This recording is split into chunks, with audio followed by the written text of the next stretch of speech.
আসসালামু আলাইকুম। আমি আজকে একটা ফল নিয়ে একটা পরিচয় করাবো। এই ফলটার নাম হচ্ছে ডুরিয়ান ফল। এটা মালয়েশিয়ার জাতীয় ফল। এই ফলটা মূলত বেশিরভাগ ইন্দোনেশিয়া, থাইল্যান্ড আর ভিয়েতনামে এগুলা পাওয়া যায়। আমরা সাউথ কোরিয়া এই ফলটা পাওয়া যায় না। এটা তো এই ফলটার বিষয়ে কিছু তথ্য আছে। এই ফলটা কিন্তু নিয়ে কোনো যানবাহন পরিবহনে চলাফেরা নিষিদ্ধ। তো আজকে আমি ফলটা বাজার থেকে বাসায় খাওয়ার জন্য আনছি।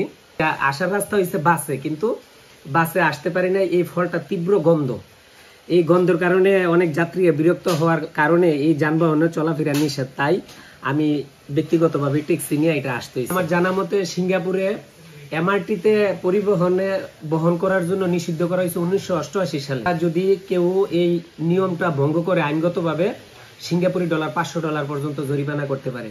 ফলটা আনছি, এই যে পরিপূর্ণ পাকা ফলটা, এই যে ফাইটার হইছে, তো আমাকে রাবার দিয়ে পেঁচাই দিছে। এই কাঁটাগুলা প্রচুর ব্যথা করে, এগুলা সাবধানে করতে হয়।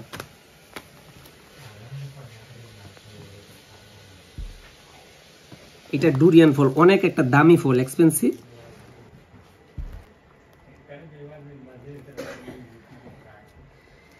এই যে ফলটা অনেক গ্রান, প্রচুর গ্রান, গন্ধ আসতেছে, অনেক সুন্দর একটা গ্রান। আর এই ফলটা অনেক শক্তিশালী একটা ফল।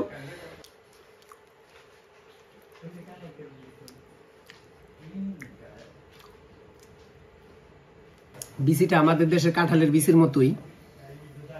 এই ফলটা আমার কিনা পড়ছে কোরিয়ান টাকা। এখানে 42 লেখা, মানে 42,000 ওন কোরিয়ান টাকা। বাংলা টাকা পরে প্রতি 10,000 কোরিয়ান ওনে বাংলা টাকা 850 টাকা। এখানে প্রায় 3500 টাকার এই ফলটার দাম। মালয়েশিয়া এই ফলটা একটু দাম কম, কারণ মালয়েশিয়ার জাতীয় ফল, আর কোরিয়া তো এটা আনা হয়। তো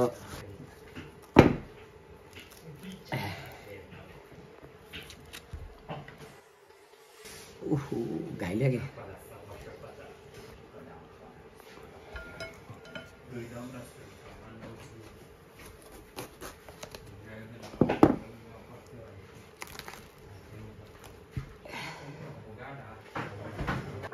এই যে টোটাল কোষ পাইলাম কটা? 4টা। একটা খাইলাম আর 3টা। এই 4টা কোষের দাম বাংলা টাকা 3500 টাকা। তো এই দেশে ডুরিয়ান ফলটা একটু দাম, কারণ এইটা বাহির থেকে আসে, এই দেশে ডুরিয়ান ফল হয় না।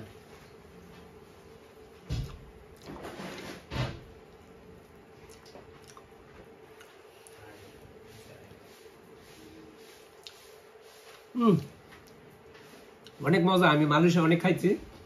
মালয়েশিয়া যাইলে, বেড়াইতে যাইলে এই ফলটা খাওয়া পড়ে।